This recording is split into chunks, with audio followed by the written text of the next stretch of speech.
Hello dear students, exercise का सम number 9.10 9.9 तक हमने लास्ट लेक्चर में बेटा करवाया था। A rigid bar of mass,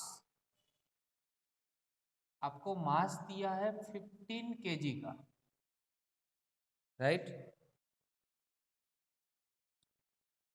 is supported symmetrically by 3 wires each 2 metre long.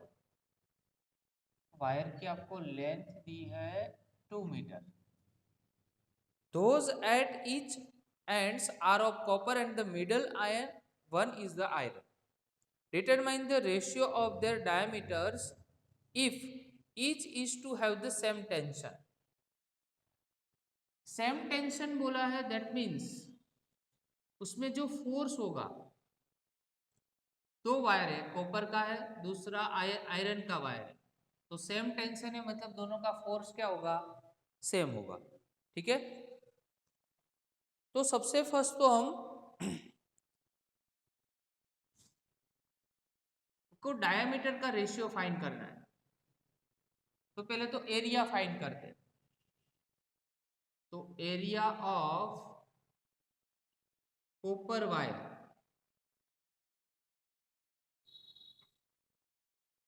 Area of copper wire क्या होगा, पाई आर स्क्वायर कॉपर के लिए। बट हमें डायमीटर का रेशियो फाइंड करना है, इसलिए डायमीटर डिवाइड बाय 2 का होल स्क्वायर होगा।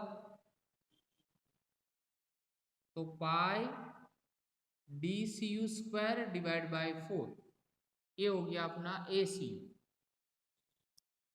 जैसे दूसरा आयरन के लिए है, तो अभी डायरेक्ट लिख सकते हैं, डी एफ ई का स्क्वायर डिवाइड बाय बेटा क्या होगा, 4। चलो एरिया का रेशियो लेते हैं, ए सी यू और ए एफ ई, 4 4 कैंसिल हो जाएंगे, पाई पाई कैंसिल, तो डी सी यू और यहाँ पे डी एफ ई, ये दोनों का होल स्क्वायर लिख सकते हैं। इसको इक्वेशन नंबर फर्स्ट देते हैं।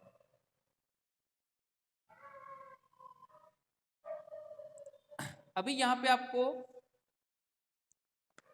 क्वेश्चन में ये दिया हुआ है, symmetrically 15 kg is supported symmetrically by 3 wires each 2 meter long. Those at each ends are copper and the middle one is of iron. Determine the ratio of the diameter if each is to have the same tension. अगर same tension है तो elongation भी same होगा। ठीक है, elongation भी क्या होगा, सेम होगा। तो एलोंगेशन सेम है तो यंग मॉड्यूलस का हमारे पास फॉर्मूला है, यंग्स मॉड्यूलस। यंग मॉड्यूलस में क्या था, तो y is equal to stress divide by strain. Elongation किस में आता है, तो जो स्ट्रेन होता है उसमें डेल्टा एल बाय एल, तो डेल्टा एल बाय एल दोनों में, कॉपर में और फेरस में, दोनों में क्या होगा, सेम होगा। तो सिग्मा को इसमें सब्जेक्ट बनाते हैं और यहाँ पे लिख सकते हैं एफ बाय ए स्ट्रेस का फॉर्मूला, और ये हो गया वाई। अगर कॉपर के लिए अज्यूम करें तो ये हो जाएगा एफ सी यू, यहाँ पे ए सी यू और वाई सी यू। सिमिलरली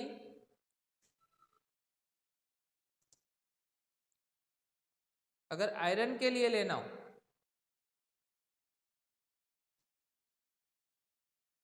तो epsilon F E is equal to F C U F E divide by होगा A F E into Y F E. As the elongation और strain is same, epsilon C U और epsilon F E ये दोनों same है, तो इस side पे लिखेंगे F C U divide by A C U और वाई सी यू, और यहाँ पे क्या होगा, तो F F E divide by A F ई और वाई एफ ई। हमारे पास ACU डिवाइड बाय AFE का AFE की वैल्यू है जो डायमीटर के फॉर्म में, तो ACU ऊपर गया तो यहाँ पे आपको मिलेगा FCU, YCU और YFE और FFE। ठीक है, चलो एलोंगेशन इसमें सेम है, इसलिए इसमें दोनों में फोर्स भी सेम होगा, तो FCU और FFE भी दोनों में सेम होगा। तो ACU और FCU उसके रिप्लेस में हम क्या लिख सकते हैं, तो DCU डिवाइड बाय DFE का होल स्क्वायर, यहाँ पे लिखेंगे YFE और YCU। चलो हमें तो डायमीटर का रेशियो निकालना है, ये हो जाएगा अंडर रूट ऑफ YFE और YCU, DCU और DFE is equal to under root of Young modulus of iron, याद रखो 1.9 इंटू 10⁻11। चलो Young modulus of copper 1.2 into 10⁻11, ये तो डायरेक्ट कैंसल, तो 1.9 डिवाइड बाय 1.2 करते हैं पहले, 1.9 डिवाइड 1.2, चलो 1.58 हुआ, इसका स्क्वायर रूट निकाला तो 1. DCU और DFE आंसर आया अपने पास 1.258। ठीक है, और जेम 1 लिख सकते हैं क्योंकि रेशियो है, ये आंसर है, पर डिनोमिनेटर पार्ट में तो ऑलवेज 1 होता है, इसलिए ये अपना फाइनल आंसर। ये हो गया 9.10। अभी 9.11 डिस्कस करते हैं। 9.11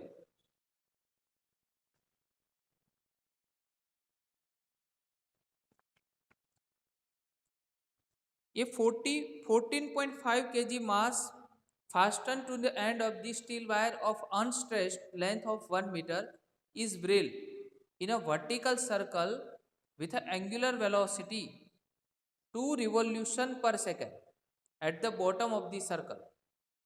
The cross sectional area of the wire is 0.065 centimeters square. Calculate the elongation of the wire when the mass is at the lowest point of its path.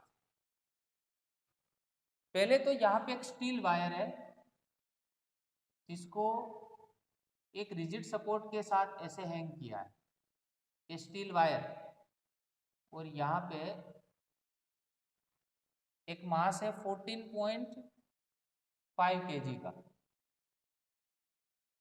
तो यहाँ पे सब डिटेल लिखते हैं कि m है अपने पास 14.5 kg,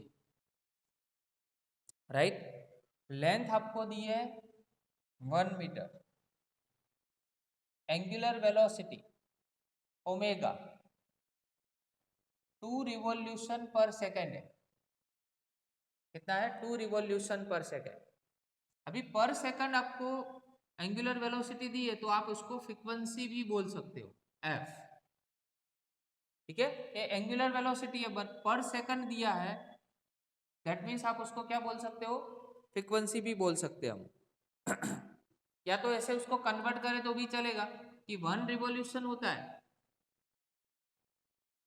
उसमें कितना रेडियन होता है 2 pi radian, so that 2 revolution है तो कितना होगा 4 pi radian. Done. The cross sectional area ये आपको दिया है 0.065 centimetre square, 0.065 centimetre square metre में कन्वर्ट करेंगे 10⁻² बेटा कितना होगा -4 का होल स्क्वायर, ये हो गया आपका cross sectional area. Calculate the elongation, elongation मतलब change in length, delta L हमें फाइंड करना है किस पॉइंट पे, जब ये लोवेस्ट पॉइंट पे आए तब। अभी क्या कर रहे हैं कि ये जो पूरा मैकेनिज्म है उसको ऐसे वर्टिकल प्लेन में ऐसे घुमा रहे। अभी आप जानते हो कि पूरा जो स्ट्रक्चर बनेगा कुछ ऐसा बनेगा, यहाँ पे सेंटर होगा और लेट से यहाँ पे ए मास है, तो उसका पूरा मास कंसंट्रेट कहाँ पे होगा, उसके सेंटर में।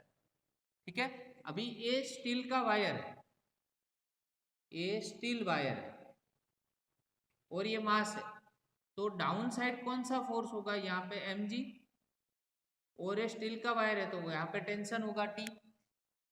तो फॉर्मूला क्या बनेगा कि ऊपर की साइड टेंशन और डाउन साइड है उसका वेट, तो T माइनस mg, और ऐसे घूम रहा है सर्कुलर मोशन में, तो उसमें सेंट्रीपिटल फोर्स होता है, तो mv square divide bye r, पर r की जगह पे हमने यहाँ पे लेंथ l लिया है, तो ये हो गया फॉर्मूला। तो T is equal to mg plus mv square divide by l, दोनों में से m कॉमन, g प्लस क्या मिलेगा v square divide by l। अभी v तो लीनियर वेलोसिटी है बट हमें तो एंगुलर वेलोसिटी दी हुई है, तो v को पहले कन्वर्ट कर देते हैं, तो v is equal to formula था r ओमेगा, बट r की जगह पे हमने तो यहाँ पे l कंसीडर किया है, तो l ओमेगा हो जाएगा।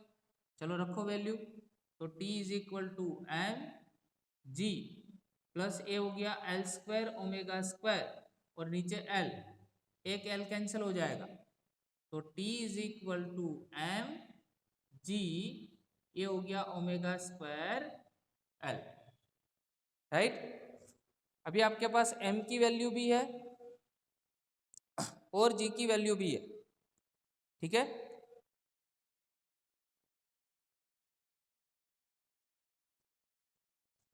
तो T is equal to m हमारे पास कितना है 14.5 kg, ब्रैकेट में यहाँ पे g होता है 9.8, जी कितना रहेगा अपने पास 9.8, वो तो फिक्स्ड होता है, तो यहाँ पे वैल्यू रखते हैं 9.8। अभी ओमेगा तो यहाँ पे हमने फाइंड किया 4 पाई आया आंसर, तो L तो हमारे पास कितना है, लेंथ तो 1 मीटर है, बट ओमेगा की वैल्यू है हमारे पास 4 पाई, पाई मतलब 3.14 का होल स्क्वायर, और L हो गया 1, तो ये जो टेंशन है उसका आप कैलकुलेशन करोगे कैल्सी में, तो पहले तो 4 इंटू 3.14 करते हैं, तो 12.56 है, उसका स्क्वायर है, तो इंटू 12.56, उसका मल्टीप्लीकेशन, ये जो आंसर आ रहा है उसका प्लस करेंगे 9.8 से, तो प्लस 9.8 इक्वल्स टू, इसका जो आंसर है उसको मल्टीप्लाई करेंगे 14.5 से, तो 2429.52 न्यूटन। ये जो टेंशन है उसको हम फोर्स भी बोल सकते हैं, 2952। हमें एलोंगेशन फाइंड करना है, तो यंग मॉड्यूलस का फॉर्मूला है उसमें एलोंगेशन आता है, तो होगा L divide by delta L। चलो डेल्टा L फाइंड करना है, तो F बाई ए क्या हो जाएगा L बाय वाई। चलो F मतलब हमारे पास 2429.52 है, एरिया आपको दिया हुआ है 0.065 इंटू 10 बेटा कितना होगा -4, L है आपके पास 1 मीटर, और स्टील का यंग मॉड्यूलस वो तो आप जानते हो 2 इंटू 10⁻11 है, ठीक है। तो एलोंगेशन डिवाइड करते हैं 0.065 डिवाइड 2,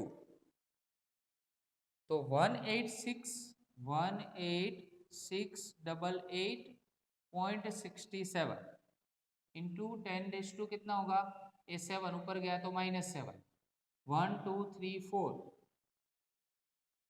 4 पॉइंट प्लस करो तो 1.87 इंटू 10⁻³ मतलब 1.87 मिलीमीटर लिख सकते हैं। डन। तो इस तरह से पूरा एग्जाम्पल आपको सॉल्व करना है। चलो नंबर नेक्स्ट 9.12,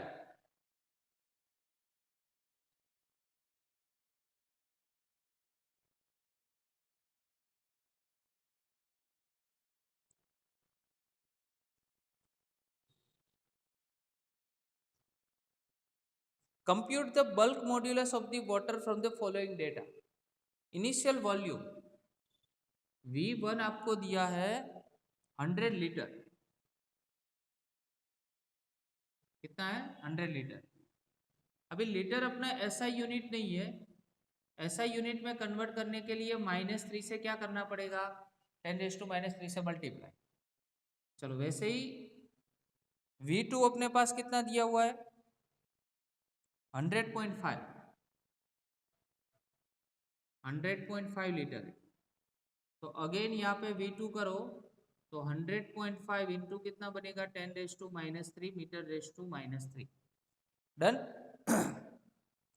प्रेशर इंक्रीज, आपको प्रेशर दिया है 100 ATM। वे 10 चैप्टर में डिटेल में पढ़ेंगे। ATM का मीनिंग होता है एटमॉस्फेरिक प्रेशर। एटमॉस्फेरिक प्रेशर अपना SI यूनिट नहीं है, SI यूनिट में कन्वर्ट करने के लिए 101.013 इंटू 10⁵ से मल्टीप्लाई करोगे तो पास्कल में कन्वर्ट हो जाएगा, राइट। तो ये हो गया अपना प्रेशर। तो बल्क मॉड्यूलस वाटर का फाइंड करना है, तो बल्क मॉड्यूलस का फॉर्मूला क्या था, तो -P, माइनस को एलिमिनेट करते हैं तो delta V divide by V बन जाएगा। तो हमारे पास डेल्टा V मतलब दो वॉल्यूम है, तो दोनों का चेंज ले सकते हैं, तो दोनों का डिफरेंस कंसीडर करते हैं। V1 और V2 हमारे पास दो वॉल्यूम है। चलो तो डेल्टा V बेटा क्या बनेगा, delta V is equal to V2 minus V1, V2 minus V1। तो V2 की वैल्यू है 100.5 और V1 है 100, और दोनों में से कॉमन निकाल दिया 10⁻³ तो आंसर मिलेगा 0.5 इंटू 10⁻³ मीटर⁻³। ठीक है। चलो तो अपना जो मेन फॉर्मूला था बल्क मॉड्यूलस का, उसमें प्रेशर ऊपर की साइड प्रेशर था वो 100 एटमॉस्फेरिक है, तो 1.013 इंटू 10⁵ से मल्टीप्लाई कर दिया, और नीचे की साइड डेल्टा V है तो डेल्टा V हमारे पास 0.5 इंटू 10⁻³ हो गया। और वॉल्यूम, तो इनिशियल वॉल्यूम कितना था वो हमें V के फॉर्म में लेना है, तो 100 इंटू कितना होगा 10⁻³ चलो 10⁻³ यहाँ पे कैंसल, तो BW मतलब वाटर का बल्क मॉड्यूलस कैलकुलेट करेंगे। तो पहले तो 100 इंटू 100 ये 10,000 हो गया, तो पहले 10,000 इंटू 1.013 और डिवाइड बाय 0.5 तो 20260 इंटू 10⁻² कितना बनेगा 5। बल्क मॉड्यूलस है तो उसका यूनिट होगा न्यूटन पर मीटर स्क्वायर। अभी दोनों का रेशियो भी पूछा है, तो एयर का बल्क मॉड्यूलस याद रखो 1 इंटू 10⁵ होता है, ये फिक्स्ड है। तो दोनों का रेशियो पूछा है, तो वाटर का और डिवाइड बाय एयर का, तो 10⁵ कैंसल, तो 260 न्यूटन पर मीटर स्क्वायर, इधर आप लिख सकते हो 2.0260 1 2 3 4 पॉइंट यहाँ पे गए तो 10⁴ newton per metre square. Done. Next example next lecture में सॉल्व करेंगे। Okay, thank you very much.